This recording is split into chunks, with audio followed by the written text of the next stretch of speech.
കായംകുളത്ത് അദ്ദേഹവും ഈ പ്രതിഷേധ മാർച്ചിൽ പങ്കെടുക്കാനായി എത്തിയിട്ടുണ്ട് എന്നുള്ളതാണ്.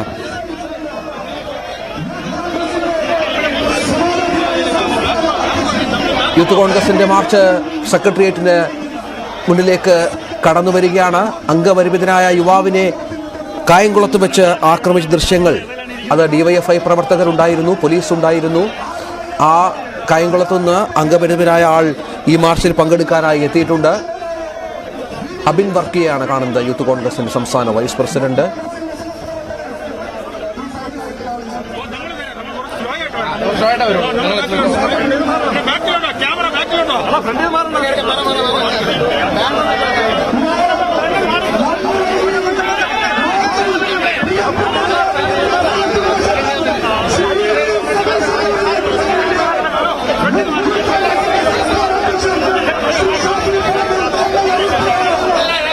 ഐശ്വര്യ മാർച്ച് ആരംഭിച്ചിരിക്കുന്നു.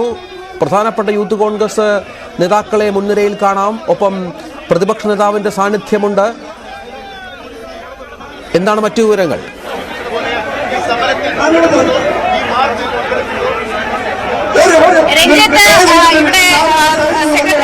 യൂത്ത് കോൺഗ്രസ് പ്രഖ്യാപിച്ചിരുന്ന സമരം ആരംഭിച്ചിരിക്കുകയാണ്. മുൻനിരയിൽ രഞ്ജിത്ത് സൂചിപ്പിച്ചതുപോലെ പ്രതിപക്ഷ നേതാവ് വി.ഡി. സതീശൻ, യൂത്ത് കോൺഗ്രസിന്റെ സംസ്ഥാന പ്രസിഡന്റ് രാഹുൽ മാങ്കൂട്ടത്തിൽ, സംസ്ഥാന പ്രസിഡന്റ് ഷാഫി പറമ്പിൽ അടക്കമുള്ള നേതാക്കൾ മുൻനിരയിലുണ്ട്. അതായത് ഈ സമരം മുഖ്യമന്ത്രിക്കെതിരെ മാത്രമല്ല, മുഖ്യമന്ത്രിയുടെ ഗൺമാൻ, ഒപ്പം എസ്കോർട്ട് ഉണ്ടായിരുന്ന ഉദ്യോഗസ്ഥൻ, ഒപ്പം ഈ കഴിഞ്ഞ നവകേരള സമരവുമായി ബന്ധപ്പെട്ട് യൂത്ത് കോൺഗ്രസ് നടത്തിയ പ്രതിഷേധങ്ങളെ നേരിട്ട ഡിവൈഎഫ്ഐ, അതായത് സംസ്ഥാനത്ത് ഒരു ഇടത് സർക്കാരിന്റെ നയമാണെന്ന് കൂടി ചൂണ്ടിക്കാട്ടിക്കൊണ്ടാണ് ഇപ്പോൾ യൂത്ത് കോൺഗ്രസ് സെക്രട്ടേറിയറ്റിലേക്ക് മാർച്ച് നടത്തുന്നത്. തിരുവനന്തപുരം പ്രസ് ക്ലബിന് മുന്നിലാണ് സമരം ആരംഭിച്ചിരിക്കുന്നത്. മുൻനിരയിൽ പ്രതിപക്ഷ നേതാവുണ്ട്. അല്പസമയത്തിനകം സെക്രട്ടേറിയറ്റ് മുന്നിലേക്ക് ഈ സമരം കഴിഞ്ഞ ദിവസങ്ങളിലൊക്കെ യൂത്ത് കോൺഗ്രസിന്റെ സമരം നമ്മൾ കണ്ടതാണ്. ഈ പറഞ്ഞതുപോലെ മുഖ്യമന്ത്രിയുടെ ഗവൺമെന്റ് വസതിയിലേക്കും ഒപ്പം മുഖ്യമന്ത്രിയുടെ ഈ എസ്കോർട്ട് പോയ ഉദ്യോഗസ്ഥന്റെ വസതിയിലേക്കും ഒക്കെ മാർച്ച് നടന്നതും അവിടെ അത് സംഘർഷപരമായ ഒക്കെ കണ്ടതാണ്. സെക്രട്ടേറിയറ്റ് മുന്നിൽ സമാനമായ സാഹചര്യം ഉണ്ടാകാനുള്ള സാധ്യതയുണ്ട്. അതുകൊണ്ട് തന്നെ എല്ലാ തരത്തിലുള്ള മുന്നൊരുക്കങ്ങൾ പോലീസിന്റെ ഭാഗത്ത് നിന്ന് എടുത്തിട്ടുണ്ട്. വലിയൊരു പോലീസ് സന്നാഹം സെക്രട്ടേറിയറ്റിന് മുന്നിൽ തമ്പടിക്കുന്നുണ്ട്. ഈ അതായത് നൂറുകണക്കിന് പ്രവർത്തകരാണ് ഈ മാർച്ചിന് പിന്നിൽ അണിനിരക്കുന്നത്. അതുകൊണ്ട് തന്നെ സംഘർഷ സാധ്യത കണക്കിലെടുത്തുകൊണ്ട് സെക്രട്ടേറിയറ്റ് എല്ലാവിധ സംവിധാനങ്ങളും എത്തിക്കൊണ്ടാണ് പോലീസ് പ്രതിരോധം തീർക്കുന്നത്. എന്തായാലും ഇത് സംഘർഷമാകുമോ എന്നതടക്കമുള്ള കാര്യങ്ങൾ കണ്ടു തന്നെ അറിയണം. പക്ഷേ എല്ലാവിധ മുന്നൊരുക്കങ്ങളും പോലീസ്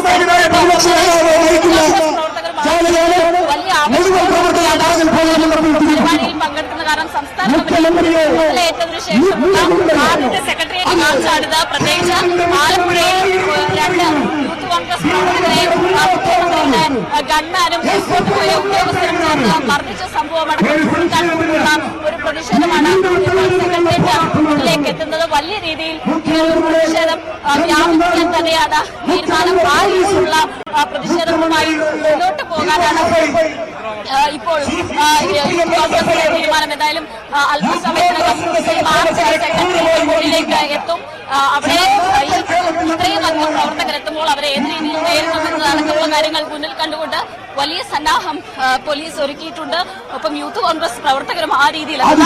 നൂറുകണക്കിന് പ്രവർത്തകരാണ് ഈ സമരത്തിൽ അണിനിരക്കുന്നത്.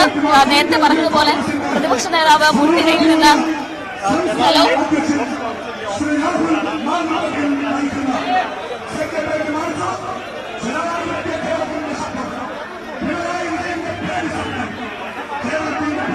മാർച്ച് നടത്തുന്നു.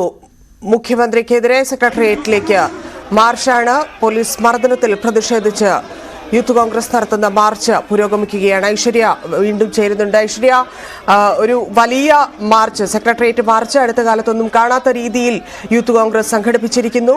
ആരൊക്കെയാണ്? പ്രധാനമായും വി.ഡി. സതീശനെ മുന്നിൽ തന്നെ കാണാം. പ്രധാനമായി പങ്കെടുക്കുന്ന നേതാക്കൾ എന്താണ്? യൂത്ത് കോൺഗ്രസ് വരും ദിവസങ്ങളിലും ഇത് തുടരും എന്നുള്ള രീതിയിലാണോ പ്രതികരിക്കുന്നത്?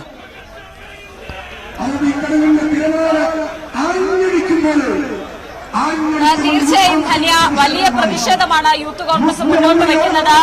കഴിഞ്ഞ നാളുകളിൽ നവകേരള സദസ്സിന് നേരെ കാസർഗോഡ് മുതൽ ഇപ്പോൾ ഇന്ന് വൈകുന്നേരം തലസ്ഥാനത്തേക്ക് നവകേരള സദസ്സ് കടക്കുകയാണ്.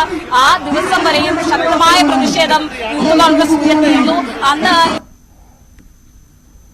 കോൺഗ്രസ് സമരത്തെ നേരിട്ട ഡിവൈഎഫ്ഐ പ്രവർത്തകരെ അനുകൂലിച്ചുകൊണ്ടാണ് മുഖ്യമന്ത്രി രംഗത്തെത്തിയത്. ഒപ്പം അന്ന് ആലപ്പുഴയിൽ 2 യൂത്ത് കോൺഗ്രസ് പ്രവർത്തകരെ മർദ്ദിച്ച ഗൺമാനെയും എസ്കോർട്ട് ഉദ്യോഗസ്ഥരെയും അടക്കം മുഖ്യമന്ത്രി ന്യായീകരിക്കുകയും ചെയ്തു.